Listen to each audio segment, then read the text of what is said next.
Hello and welcome to the dark side. This is your once a week Sunday evening chatter with the coming storm and Pastor Purple. We go live every Sunday between 9 and 10, I think it is. Now I'm trying to work it out.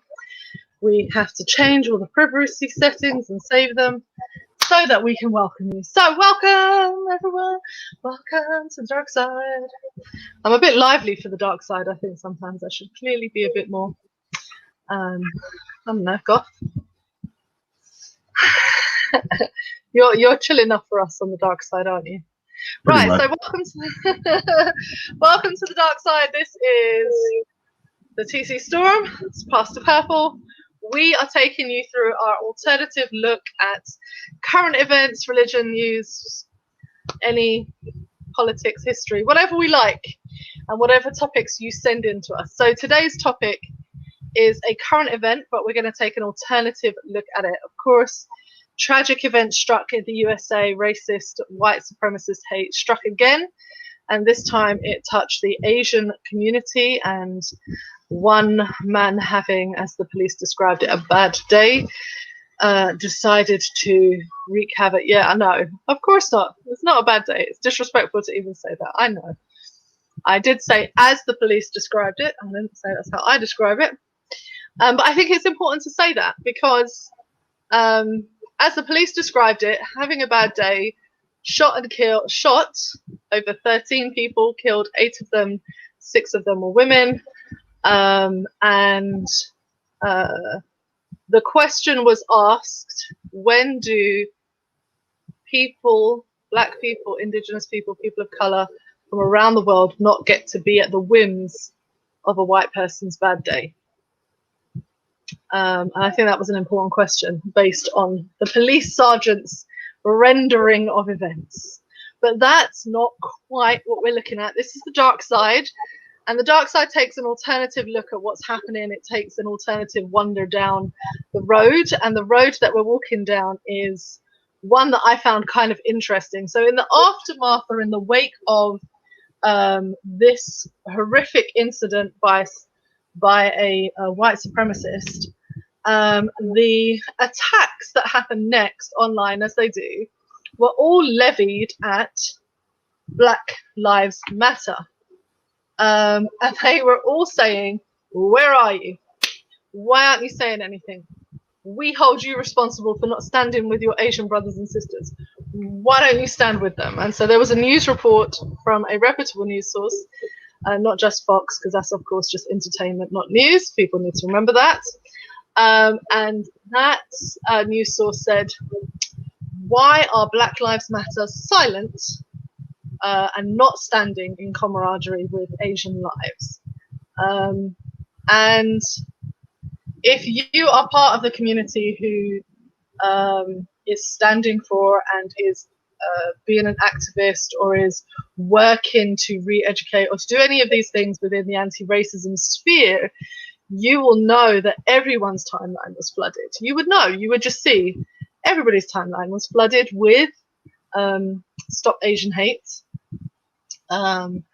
There wasn't an activist around who didn't have that on their post. Actually, most had them, and if they didn't have that, they had some other rendering of it. Stop White Supremacy was the other rendering, and so it was really interesting that mainstream news media decided that instead of focusing on the police officer who said he was having a bad day, or on the fact that he was unharmed when he was taken into custody, or on the fact that he just killed 6 Asian people, or on the fact that he's a Christian from the evangelical and signed up member of that whole mess, they decided that they would levy the charge at Black Lives Matter people. And so today I thought it would be nice for us to look alternatively at this issue and see why is it when a crime is committed of a racist or prejudiced nature, instead of focusing our attention on white supremacy and all of its evils, we get turned to, why are black people not rescuing us? I blame Meghan Markle. What? Well, I mean, since we're going down this line of, first of all, blaming people of color for everything that's wrong, and blaming women. Because let's be honest, the crazy guy that went and shot the Asian people, his targets were women, Yeah. specifically Asian women. Yes. Because he obviously had sexual issues that he could not control, he decided to blame a woman for that. And so, do Rather we at than this hold point himself have to accountable, unpack that? Yeah. he wanted to blame the woman for that, right? And as you see, Asian women, so women of color. And since, from a few weeks ago, we all found out that Meghan Markle was responsible for everything evil in the world. I believe they said that they rewrote the Bible and said that she was the woman that ate the fruit in Genesis. I just figured I'd stick on trend and blame Meghan Markle. I'm sorry. I shouldn't actually tickle and laugh at that. I know it's not funny, but at the same time, I know that it just is. It is the ridiculous logic of the whole thing. I think that, yeah, I can't wrap my head around the fact that when we talk about crimes against women, so in this case, we talk about crimes against Asian women because of somebody's sexual fantasy. Can we even divorce that conversation from the purity culture nonsense that people are fed, that men are incapable in some Christian circles of having any control of themselves whenever they see a woman? Apparently, when they see women, they lose all control, and the woman is the one that has to have it all together and make sure that she is not providing the temptation. And he used that language. I mean, that was literally the language he came out with within seconds of it happening, which is amazing that he could still speak, because how comes he didn't get shot dead like every other terrorist? But anyway, because white terrorists get a different treatment, right? So I think that that's really interesting, that the idea of blaming the woman, oh, you're showing some shoulder, it's your fault that he sinned. I'm pretty sure that in the Bible, like, Jesus is like, if your eye is going to cause you to sin, pluck it out. Take out your eye, man. What's that got to do with me? Like, what? Right. My integrity over myself is my business. It's not yours. Like, what's the? Oh yeah, I don't know. It's there. There are some issues there. Listen, I just want to stop you there and ask you to stop giving the police a hard time. Right? No, you need to recognize that progress has been made. They didn't buy him Burger King this time. No, they said he was having a bad day. They did not buy him Burger King, but they said he was having a bad day. Like, that was legit the reason. Like, he had a really bad day. He was really struggling. We should all feel really bad for him. Yeah. Well, look, let's be honest. Let's be honest. I mean, it's not like this hasn't been normalized. That when white people have a bad day, they go around and shoot places up. It's been happening since Michael Douglas and Falling Down. Right? You have a bad day. Let me go get a gun. Look. I have a bad day. I want some chocolate. I want to go sleep. I mean, but this is not very alternative. This is just standard issue stuff when it comes to this issue.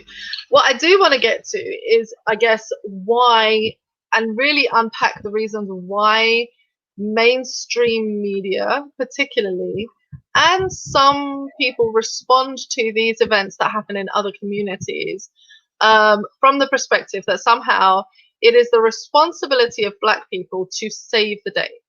Like, in films, we see this quite often. Like, the white character is doing their thing, and although there's this Jesus Savior thing, there's this subtle Black person who always has to explain to them what they had to do to save the day. Like, there's this mainstream media idea that when it comes to big problems and solving issues that are complex to do with, the emotional interplay between humans, we need to get a Black person to come in and fix it. And I, for the life of me, just find that quite frustrating, because Of course, if you're an activist, there are famous lines that we all know. If you're a person who stands against white supremacy, white hate, etc., you know, you stand because it's an affront to everybody. It's not just an affront to black people, it's an affront to all people. At least that's what I was taught. But then I seem to be in a different school to everyone else. So go ahead, tell me something helpful. I don't know. Help me. All right. So you talk about movies and all this stuff, and there's this black person that has to educate the white person so that they can come in and beat the white savior. Well, I mean, let's just be real. White people have been stealing black knowledge since they sacked the Library of Alexandria. That's just the way it is. Okay, so there are some people on this who probably don't know what the Library of Alexandria is. So do you want to give them a quick 2-second tour of the Library of Alexandria? Massive central, in fact, the central city or area of learning in the world, in the ancient world. And they had a massive library, and the Romans came along and sacked it and burnt which everything country to was the ground. It was in Egypt. And it's things like this. So, for example, Pythagoras' theorem, okay, is attributed to a Greek guy that came centuries after they built the pyramids in Egypt. And it has been established you cannot build the pyramids without knowing what is now known as Pythagoras' theorem. And so the knowledge predates Pythagoras, was obviously quite well known and commonly known. But no, we're just going to give it to this Greek guy, although we know that these people over here knew it long before. And there's a lot of things like that exist. But anyway, look. Yeah, look. I think what we're dealing with here is,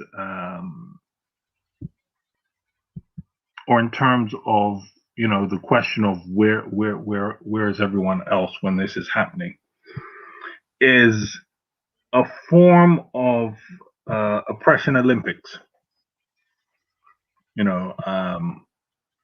Or like a competition to say who has it worse. Where are you? See, you had it hard. We have it hard. Look at us over here.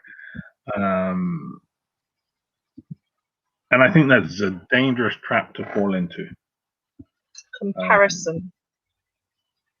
Yes, the comparison thing is, there is that. But I think what you risk doing, or the message that you send out when you take an approach like that, is that my support for you is transactional. I support you only to get something in return, instead of supporting someone simply because it's the right thing to do. I see the value in you as your humanity, as a black person, a gay person, whatever, a woman, whatever the marginalized group is. Instead of saying, look, my support is here, it's unconditional, it sends out the message of, all right, now it's time to pay the piper.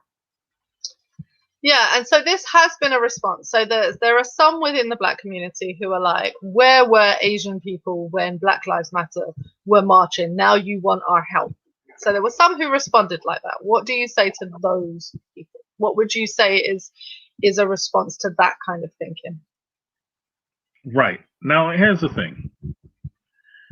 You can ask that question, okay, but that still don't change the fact you need to get your behind out and do something about it. Because what happened to these people was wrong. And we're talking about, if you want justice has to be for everybody. You don't just say, look, I'm good, and so forget everyone else. So I think that, if you want to ask that question, fine, but you still need to do the work. And I think if you're asking that question, in part, I think perhaps you're ignorant of a lot of what's happening on the ground. Right. And the problem is that a lot of these things are movements, and so they happen very locally. But there are a lot of groups and movements of Asian people that did come out in support of Black Lives Matter. Just because you didn't see it in your neighborhood or in your community, it doesn't mean that it wasn't happening. Right. And there are famous examples of this, right? Because Hassan Minhaj has a show. I forget. Patriot Act, is that what it's called? Yeah. Yeah. I don't watch it so frequently, but I did watch this episode where he talked about the Southeast Asians, and how they'd ridden on the coattails of Black Lives Matter, had ridden on the coattails of civil rights, had ridden on the coattails, but were suspiciously quiet when it came to the Black Lives Matter movement in the 21st century. And he was calling people out and saying, listen, this is as much our movement as it is theirs, because if we don't do something, all of us suffer. It's not just one. And seeing one group suffering as everyone's suffering was his point. If they suffer, we suffer. Like it's not a competition. There is suffering, because when you allow that injustice to go, that's why they feel quite free to call you the names, is because you've allowed this injustice to stand here. So stand against this, even if you're doing it for a selfish reason, but stand against it. Like, it's the right thing to do, as you say. So that was quite an interesting show. These are famous Asian voices who've been lending their name, their face, their community to the cause. They've been standing up and saying this is the right thing to do the whole time. So to kind of support the point, which is that I think it's quite interesting to hear the way that conversation goes. Do you think, though, that there is a difference in how that conversation plays out in different countries? So, for example, this conversation happening in America is directly labeled a Black Lives Matter movement about Asian people. Do you think that the conversation is the same, say, in Netherlands or in Britain or in other parts of the world? Do you think that conversation is the same? I think it's the same wherever white supremacy exists. And I think we have to dig back into the history of what's happening here. So let's take the U.S. in particular, because this was, going back for centuries, there's been a Asian presence in the U.S. And they were dubbed the Yellow Peril back when the railroads were being built and all this. So late 1800s, or this is what they were known as. And so they passed legislation to restrict Asian immigration, and there was a lot of persecution against Asian in the United States. And so you saw a lot of camaraderie and interaction between the Black community and the Asian community in the United States. Frederick Douglass, he had a newspaper. I can't remember what it was called, but I believe his assistant editor, I think it was the assistant editor, may have been the editor, was an East Asian. Right? So you saw the interaction between the communities like that, because they understood, look, our lots are intertwined.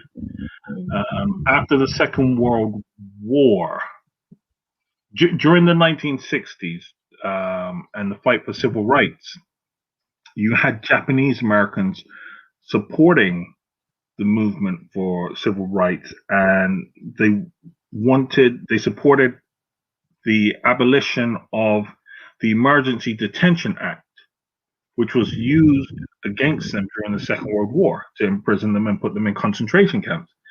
And they fought against this because they feared that the leaders of Black civil rights movement would be imprisoned using the same powers that the Emergency Detention Act gave.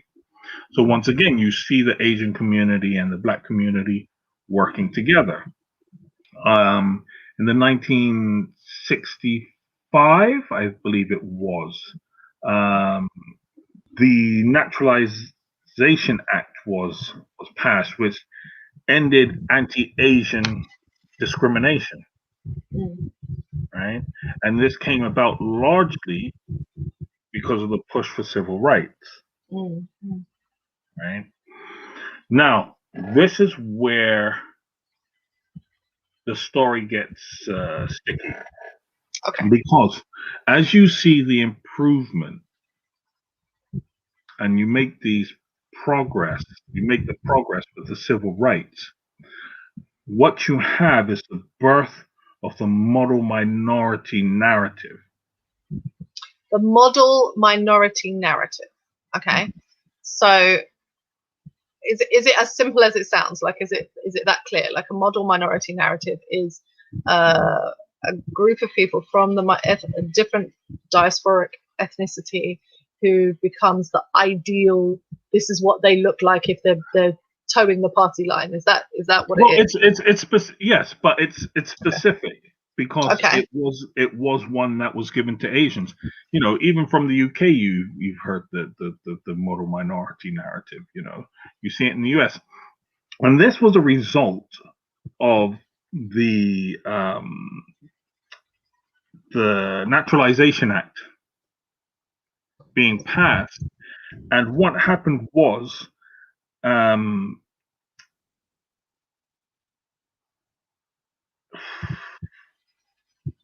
The Naturalization Act is passed, and in it they get rid of the anti-Asian immigration laws, and what they do is they focus on skilled workers. Right? So now you have an influx of skilled workers, skilled Asian workers coming in. Okay? And what was happening, and this is where it's a really dangerous narrative, and you see white supremacy at work, was that what they did was they brought in all these skilled workers, and of course they turned around and said to the Black people, why can't you be like them? Okay. Right? So this is the perfection of racism. You see these people, they're pulling themselves up by their bootstraps. They're succeeding at the American dream. Why can't you do this? Right. And so you ignored the Asians that have been there and were in poverty and were struggling alongside Black people.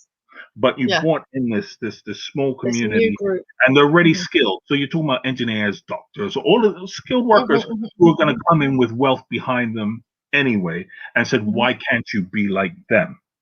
Right.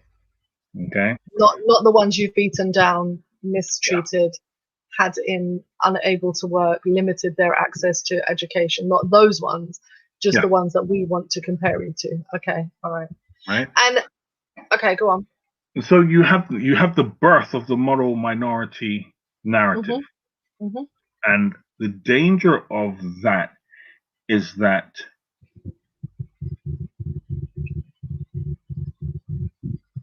people have bought into that idea for so long, and that idea has been around for so long that it has led in many ways to an erosion of trust between communities.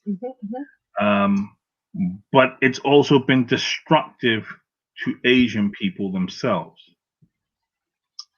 Yes. Now, I wanted to ask about this because you shared with me an article, and does this fit to this narrative of a Korean lady? She had written an article regarding how she feels as if she's waking up to racism for the first time, and she's waking up to the fact that it affects her. She didn't think about it so much because she had, I guess, bought into what we would say is the model minority narrative, and was living her life. She wasn't using her Korean name. She didn't give her children Korean names. She wasn't trying to send her kids to Korean school on, Saturday school to learn the language. She wasn't trying to speak the language herself. She had lost some of the linguistics for it, but it sounded familiar and like home. She talks about the fact that when her daughter particularly becomes interested in her heritage and culture and wants to find out more and do more, she is almost actively working against it. She's actively trying to almost discourage her from doing that, discourage her from getting involved, and discourage her to the point that like she was trying to enroll her in soccer school instead of, and she felt like as a parent she was missing out on the American experience of going to a soccer club with her daughter, and she had to go to Korean school. It was a really interesting and disturbing piece because it felt to me like she had lost her identity to white supremacy. That's how it read to me. That literally is how it read. It was really painful because I think from a black person's perspective, they don't have that option. We don't have that option. Like, you're always black, so that just is what it is. You don't, and then you had to go on that journey of kind of walking that line. But to hear her so like when she enrolled her, the bit that struck me, she said when she went to enroll her daughter in Korean school, the option to write the Korean name was blank on her daughter's form, and it stared at her. And I thought, that hits you in the chest. That like really hit you, that you're not using your own cultural norms, narratives, nothing. You've solely gone over to the American dream side. That's it. That's all you've taken on. And what does that mean? Because what that means in America is white supremacy. There isn't another option there. They don't have other options for their American dream other than white supremacy. So it's to me it was quite scary. Is it like that experience?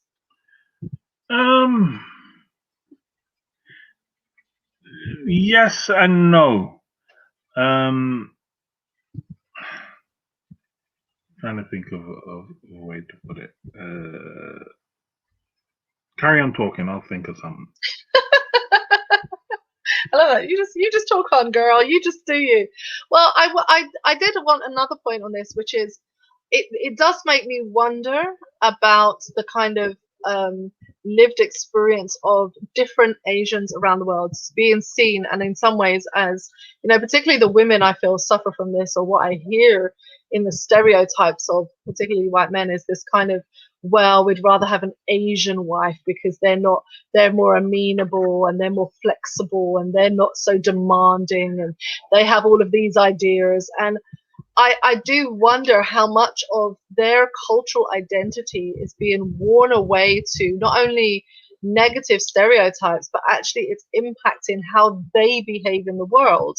Like, how an Asian person carries themselves in the world is actually being affected by the negative stereotypes, or this idea that being the model minority, being the person who, well, we behave well, we are closer to whiteness because we behave properly, look how they accept us, is actually negatively impacting your cultural identity outside of your country. Like, inside of your country may be one thing, but when you're in the rest of the world, does that have such a negative impact on you, the fact that you don't enjoy your own cultural experiences? You don't enjoy who you are as a people. Do you? I don't know. I worry about that. I think it's really disturbing. And I hear it when recently. So, for example, I've just finished doing some training for the church that I work for the pastors on anti-racism. We had 3 blocks, and this final block that we did ended with some pastors who are anti-racist and who are trying. They're white male pastors, 2 white male pastors who are anti-racist, and they were given their lived experience of how did they wake up to become an anti-racist. What does that look like for them? Are they perfect on their journey? No. And one of the interesting things that came out is this idea of the kind of what I would call the South African model of there's black, and then we strata everyone up till we get to white. And the proximity to whiteness gives you different access to education, different access to things, but it comes at the cost of your relationship to the other communities. It comes at the cost of your relationship to your own identity. A lot of times those communities that are closer to white in the kind of South African model have been stripped of some of the fundamentals of their own community identity. They don't do things in the way that they would want to. And so for me, it seems quite frightening that you're losing that. And I say that because the person said, well, you know, there's white people and Indonesians, and then there's you rest that are black. And I was like, hold on, wait. Sorry, what happened to the Indonesians now? I was quite shocked in the conversation to hear, like, well, there's the way that we white people and we Indonesians, like these ones that are acceptable, we like to worship God like this, but the rest of y'all over there, you black people from the islands and from Africa and that, you worship God differently. So you spiritual people. And I was like, hold on, wait, what?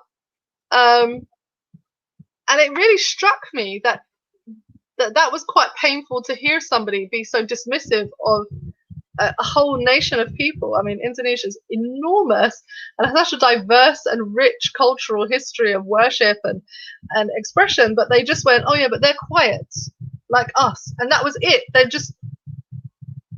They were whiteified immediately.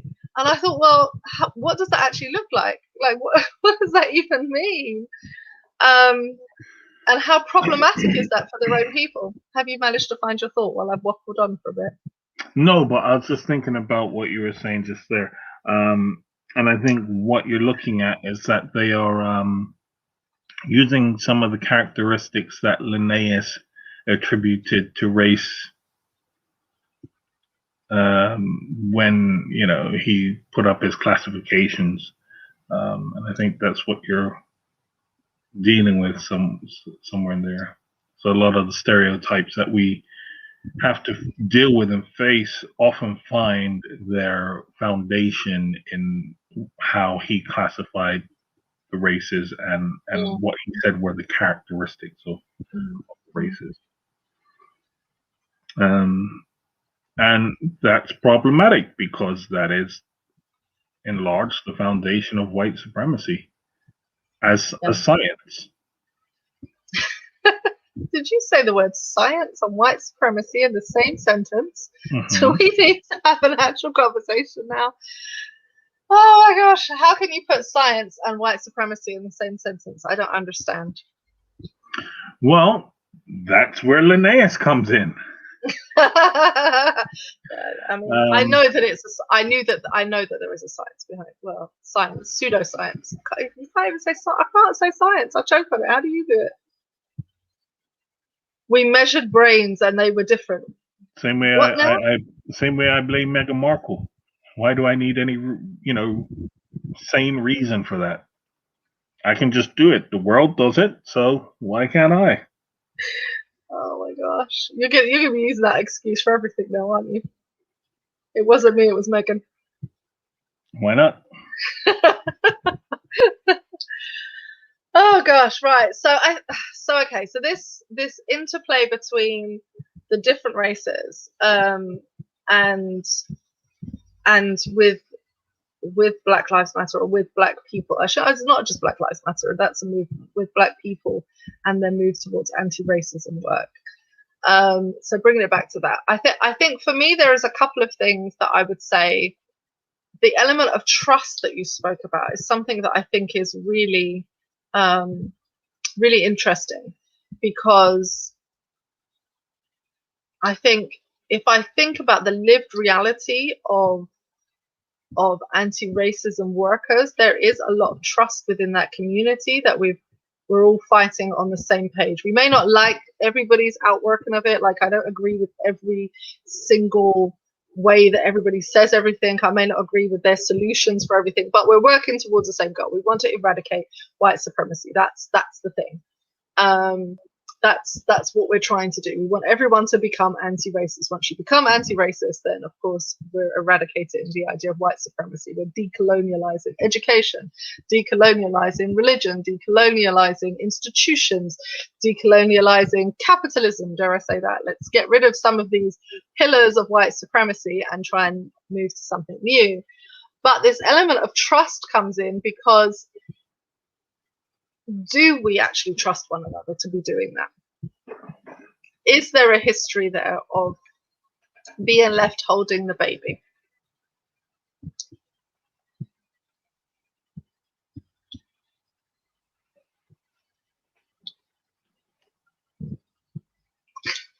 See, really just gonna take a drink. She's gonna look at me in my face and take a drink. Oh my goodness gracious me. Is there a history of being left holding the baby? Yes, there is. There certainly is. And I think even with the framing of the question of where is BLM in all of this, here's the thing. Black people have been working for decades to get this much attention on their issues, you know, to get this much funding towards, to build coalitions. And then suddenly you think that, for me, the question comes with a sense of entitlement, that somehow you're entitled to benefit from the fruits of decades of labor. And I don't think that's the case. I think it's one thing to ask and say, look, we need your help in this matter. But to assume that it should be there is a different question. Okay.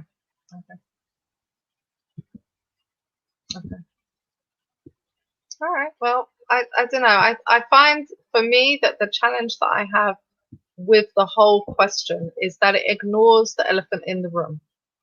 So I appreciate and understand that as a person of color, when we all stand together, we are stronger. I get that. Like I'm not about that. I also appreciate the fact that when I look across and I see somebody else hurting, it is my responsibility, if I see it, to call it out and to do something about it, to help where I can. So I'm cool with all of that. What I find interesting is that all of these questions never name the elephant in the room, which is the person doing the harm in the first place. Like, okay, but if I'm in my corner screaming Black Lives Matter, and you're in your corner screaming Asian Lives Matter, and you're in your corner screaming Indigenous Lives Matter, and we're all screaming together, what's the one person, one group of people that aren't screaming? So I felt like the headline could have read, or should have read, "Where are white feminists?" That's a headline for me, if I'm to be honest. I don't understand why you drew for Black Lives Matter, because Black Lives Matter was all over it like a rash on, you know, anybody who's interested in anti-racism was all over this. Like, you know, as soon as it happened, you had floods of support, prayers, active, you know, marches being organized, all sorts of things, you know, activity sprung up. That wasn't the issue. But I would have liked to know, where are the white feminists? Because this was, I was led to believe this was a female issue as well. It wasn't just a race issue. This was particularly about Asian women. This man got up that morning, felt horny, and went out and killed Asian women because that was his little slice of pie. Surely, and if I'm being controversial, I'm sure somebody will correct me in the comments. You're about to tell me something about myself. But, you know, surely the group that you would spring for first would be white women, white feminists. Where were all of them? Can't I call for them? They were still on their way back from blaming Meghan Markle. Honestly. So for me, I think that that's the question that I felt like the glaring problem of constantly asking for me, Black people, to fix it, when there is a group of people who can fix their own problem. They're white. Look, you're absolutely right. Because the reality is, none of the groups that you've called for, Asian people, black people, have the power to fix the problem. But once again, it's look, we keep you looking elsewhere. We keep you looking elsewhere. And so Asian people, say, or who say, look, where's Black Lives Matter in this? Well, you're looking at someone who's been gathering up crumbs from the table, and you're listening to the person that's got the whole cake. Ask the person who's got the whole cake what the hell they're doing. I'm just saying. Yeah, for me, I guess it disappointed me to see I think it was the New York Times, actually. I think it was, but I can't say that for sure. In a well-known, respected news outlet, that the headline should read, where are black anti-racist protesters now? Where are Black Lives Matter? I was like, by the way, what? We out here raising the flag. We out here sounding the alarm. We're out here calling out the police officer. We're out here saying, oh, see, this is why we need police reform. Look at this idiot who got up and decided that because a man was having a bad day, he was going to make an excuse for him, saying he's having a bad day. Oh, this was a difficult day for him. I think it was a difficult day for the families who lost mothers, to that those two boys who are now without their mum. It's a difficult day for them. That's a difficult, and difficult is an understatement. Like, what are you talking about? It's a difficult day for the whole community. It's a difficult day for anyone involved in this work. But it certainly wasn't a difficult day for the young man who woke up that morning and decided the solution to his problem was to go around shooting people. It's not a difficult day. Yeah, I think part of the problem is, and I think this is one of the dangers of what people have to understand, is that social justice is not a zero-sum game. Right. I don't have to say, where are Black Lives Matter? Or I don't have to say, where are Asian people, in order to bring attention to my aims and goals. Both goals are equally valid. And so, as I said, it's okay, you might have that question, but you don't go out publicly and try and say, hey, let's draw attention away from this. Where are you people? I want the attention over here. Is Black Lives Matter and Asian Lives Matter? Is Asian Lives Matter and Black Lives Matter? Because, for all those crazy people listening, all lives matter, right?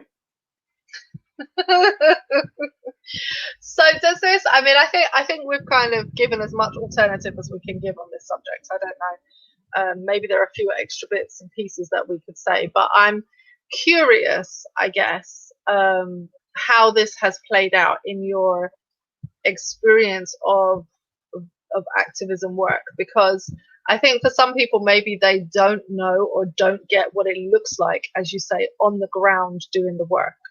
And so I will give a couple of examples for myself. So one thing that I've found really interesting since moving to, say, the Netherlands, is learning about a different diaspora's experience with their colonizer. So of course, when it comes to colonization, it's not a unique British problem, which is where I was born and raised. It is a problem that is widespread within Europe. There are more than a few countries that were involved in this problem.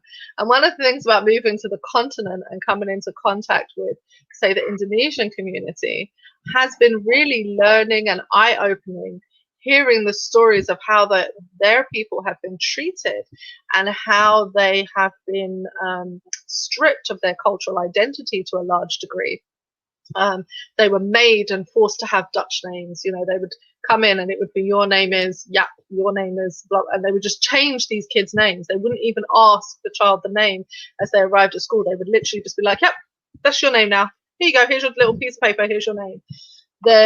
If you were mixed and you came to you sought asylum in the Netherlands after a particular war. I can't remember which one it was, but after the situation when the Indonesians were trying to get independence, and you sought asylum here, they made it seem as if they were doing these great things where they were bringing you here, but they were putting you in almost what seemed like internment camps. And it was like brainwashing was happening. You were being stripped of all of your cultural identities. So it's been really interesting for me learning really about the different diaspora groups around the world, not just the African diaspora, which I've spent a long time learning about and immersed in the history, but learning actually how white supremacy, colonization has affected different groups around the world. And of course that plays out because when we went to Black Lives Matter marches last summer, everybody was there. You know, it was not just black people that were out marching. There were Indonesians, there were Chinese, there were all sorts of, I mean, you know, you saw people holding up signs, Asians for Black Lives Matter. You saw people with their sign, I am this, and I'm standing with Black Lives Matter. So for me, as you say, I think maybe people don't know what happens on the ground, and also how much learning has to go into anti-racism work. It's not as simple as saying I'm anti-racist. You actually had to do the work to learn about how things affect different communities, how they affect different people, and it takes effort. It's not something that you can just be like, yeah, I'm anti-racist. You know, that's it. Like, and then do nothing. In order to be truly anti-racist, you have to really do the research, do the reading, find out about people's stories, even if they make you uncomfortable, even if they sound like something that is foreign to you and your people. And I think that that's something that I found to be particularly helpful when dealing with a subject like, where are we when somebody else is hurting? Yeah.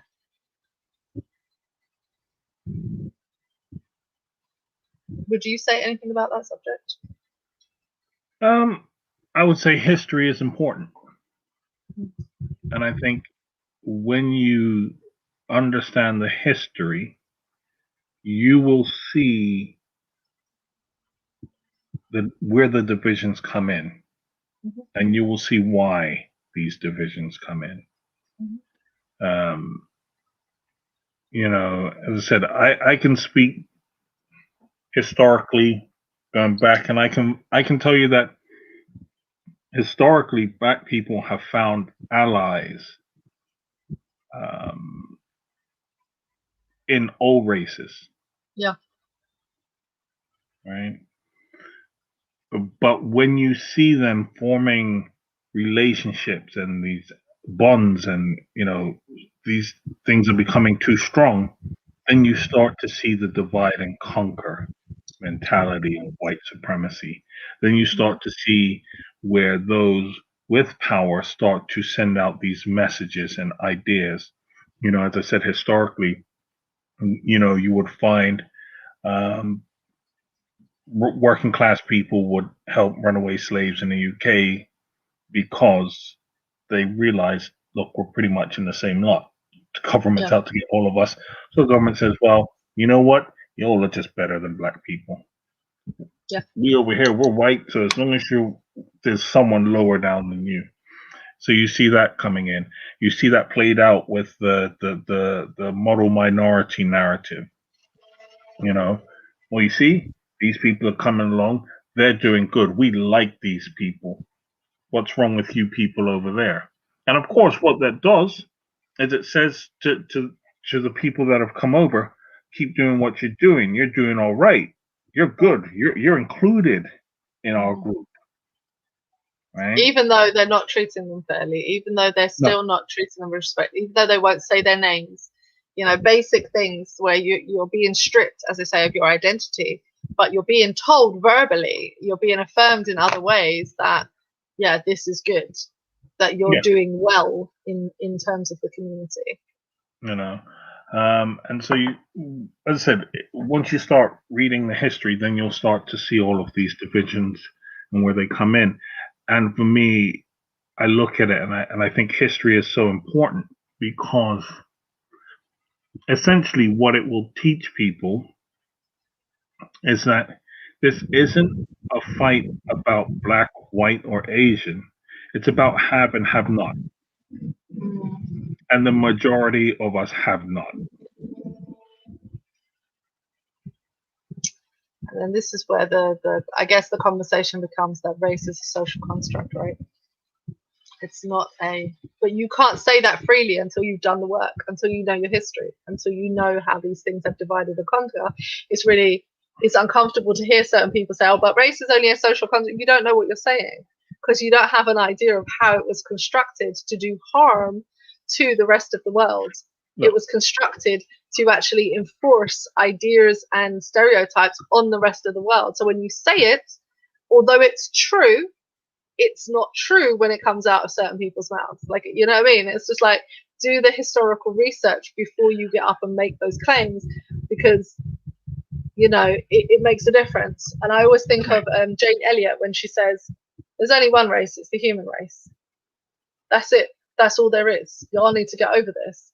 And I think, why can she so freely say that and be respected? Because she's done the hard graft. She knows her history. She's in the fight. Like, people, you know, she's doing the right things, and she knows the ground on which she says it is correct.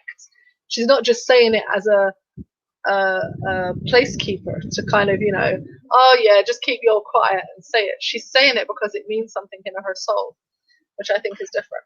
Yeah, see, here's the thing. Race, this is what people need to understand about the concept of race.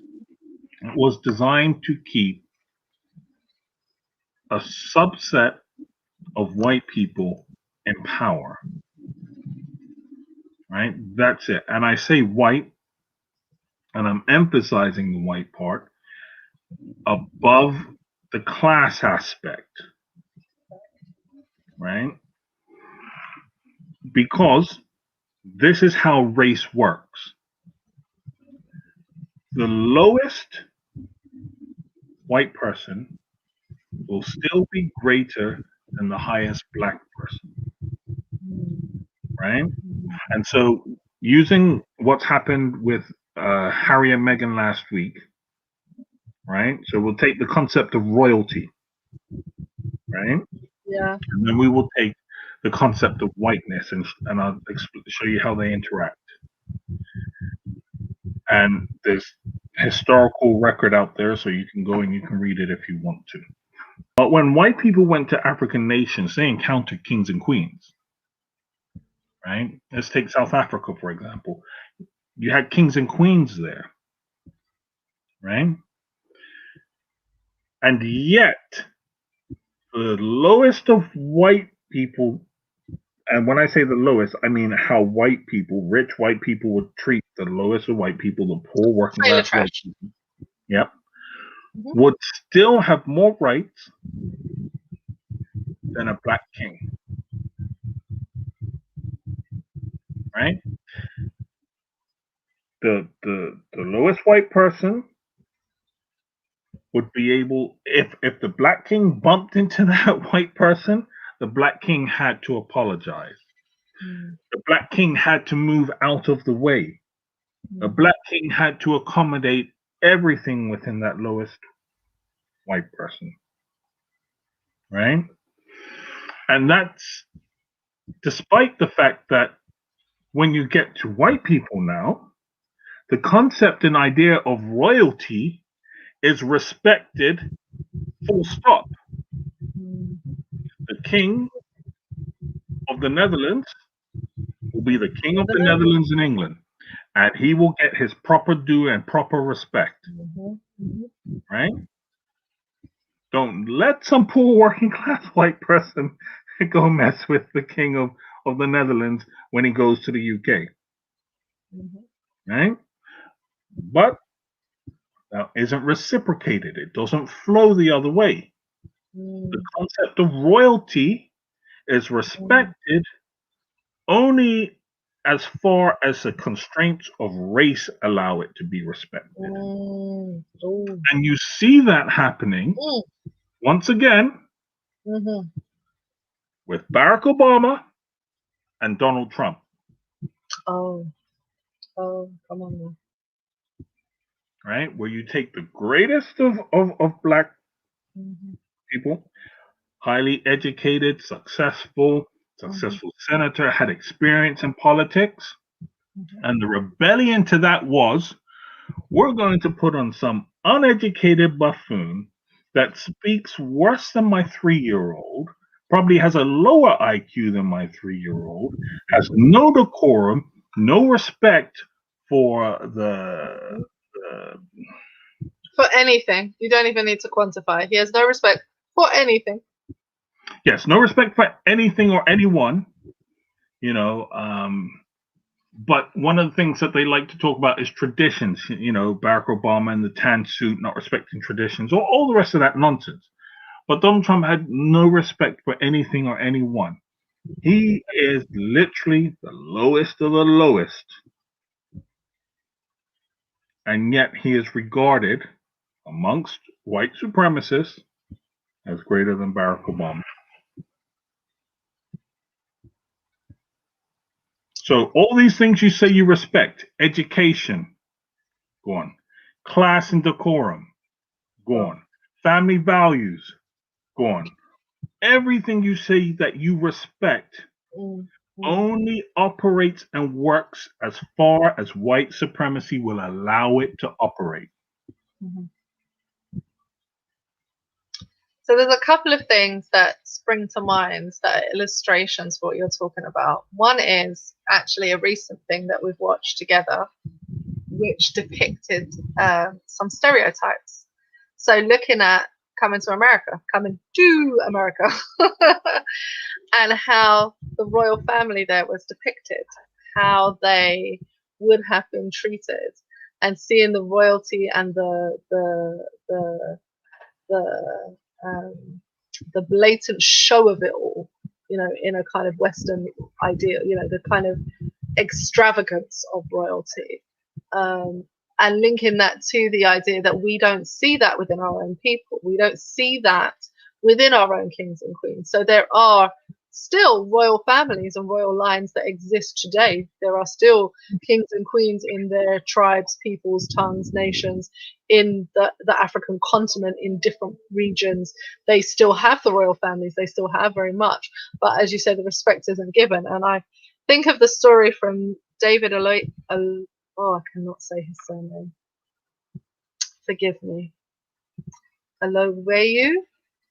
I'm not very good at it. He's a Nigerian British actor, and his dad lives with him out in the States. And he said when he was a kid, his dad told him two things, and one of which he believed and one he didn't. So I'm doing a poor job of relaying his story, but you can look it up on the Trevor Noah show, I think it was, that he did it.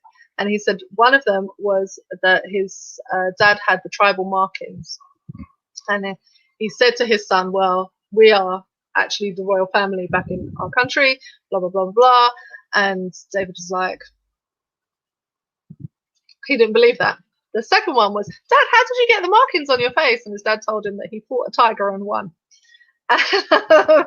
When he went home for the first time at 6 or 7, he believed the tiger story. So when he went to school in Britain, and you can imagine as a young black kid going to school in Britain, it can be treacherous if you go into white environments, and he would felt like powerful, like his dad had taken on a tiger and he'd won.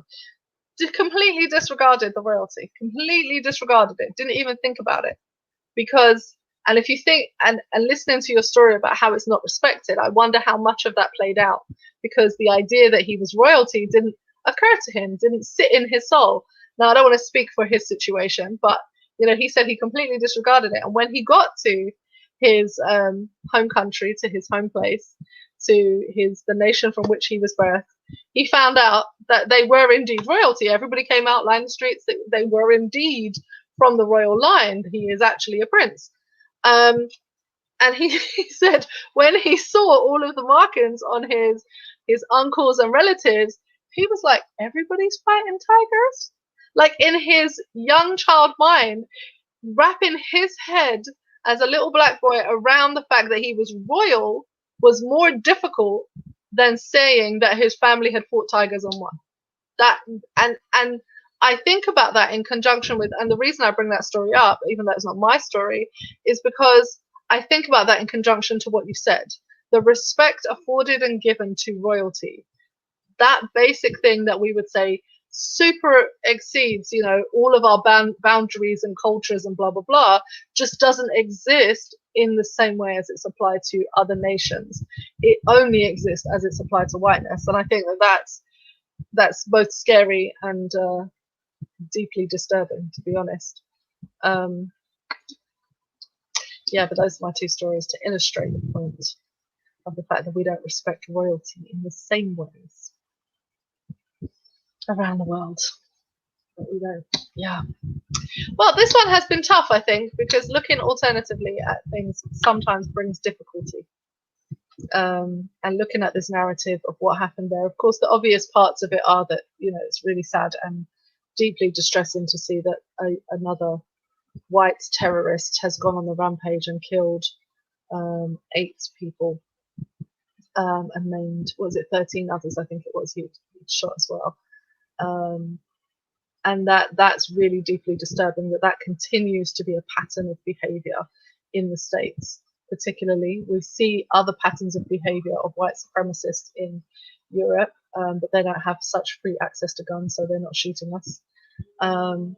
That's deeply disturbing, and that's obvious, but I think what's not obvious is maybe the connections behind the scenes of how the Black community, the Asian community, the indigenous communities, the lesbian, gay communities, and all others actually work together to overthrow this power structure and to say that injustice is injustice.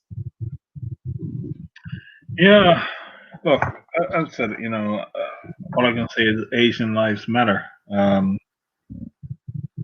And I think, although the issue doesn't seem to be as prevalent where we are, I think we need to be vigilant that there is a global increase in hate crimes against Asians since COVID-19. Yeah.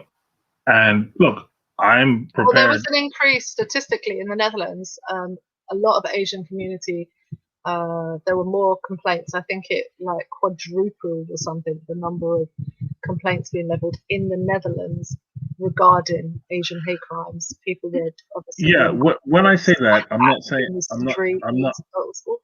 I'm not talking about countrywide. I accept that. I'm talking about in locally where we are. Because here's the reality. If I saw it, I'm going to say something. I don't speak the language that they might understand. Well, I don't speak their tongue. Let's put it like this. I don't speak the tongue to tell people to stop it, but I do speak a language which will stop it. Right? And so, look, all I can say is, if I see it, if I see the injustice, I'm prepared to get involved. Yeah. And if that means, I have to get physically involved, then I will get physically involved. It's just who I am. Yeah. So, yeah, look, if it was in our neighborhood, if I saw it in our neighborhood, I would be like, look, I'm sorry, Asian lady, Asian guy, would you like me to walk to your house with you? It's just that simple. Yeah. In terms of being an ally, and just helping people in the community. It's just looking out for each other. And I'm willing to do that because I do believe Asian lives matter. Now, some might say, I have a vested interest in it being part Asian myself or having Asian heritage myself, but I'm just saying here.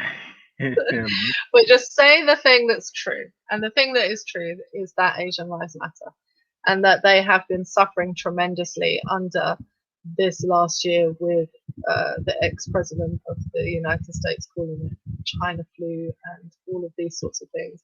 And that rhetoric permeated the world. As we've said on this show before, America sneezes and the rest of us catch a cold. And the cold that we all caught was this anti-racist, Asian rhetoric that hurt people. It hurt people in all countries, and I don't think there's a country that's been exempt from that kind of behaviour when it comes to this issue. And I can only hope that people will do the work. Just assuming that you know about somebody else's story is not good enough. To assume that you know what it's like to walk a day in their shoes. Don't make the assumption, do the reading. Do you know learn the history? One thing I will say on this is that the rise in anti-Asian violence, when it is perpetuated by Black people, hurts me especially, because we should know better. Yeah. Right? Yeah, for me, we have been dealing with this for so long. We should know better, right. know what it's like to be targeted. And so when I see crimes, sometimes you'll see coming out of the United States pictures or videos of Black people assaulting Asian people. Look, my reaction to them is a lot more visceral than it is when I see white people doing it, because we have been on the receiving end for so long. We should know better. Yeah, for me, this is in the same vein as those people who also in the Brexit debates, when you started to hear Black and Asian and other, particularly Black people, talking about those people and being racist towards Polish people, or being racist towards, and actually acting that out in some way, and getting involved in violence against that community. To me, that was just sickening to my stomach, because I just thought, how do you not see? How do you not know that you're being used as a pawn? How have you bought the Kool-Aid? Like, how are you trying to fight the Kool-Aid and drinking the Kool-Aid? That make no sense. Like, what are you doing? We shouldn't be involved in this. This is not, we should be standing against that. This is the thing that we stand against wholeheartedly. So I agree, because I do remember how badly affected I was about the Brexit lot. It hurt in a different way. White British people saying everybody should get out, unsurprising. Black British people saying it would just hurt in a way in your soul that it made a tremendous difference. Well, I think we've covered a lot today. We've covered lots of different aspects of this. If you have questions, if you want to know more about any particular topic, if you want us to talk about something specific, please do get in touch. We will be back next week. Are there any final thoughts that you have for us? Black lives matter. Asian lives matter. Yeah, and that's what it is. All right, folks. Have a blessed week, and we look forward to seeing you next week, Sunday at 9 o'clock here on the Dark Side. Bye. Later. Oh.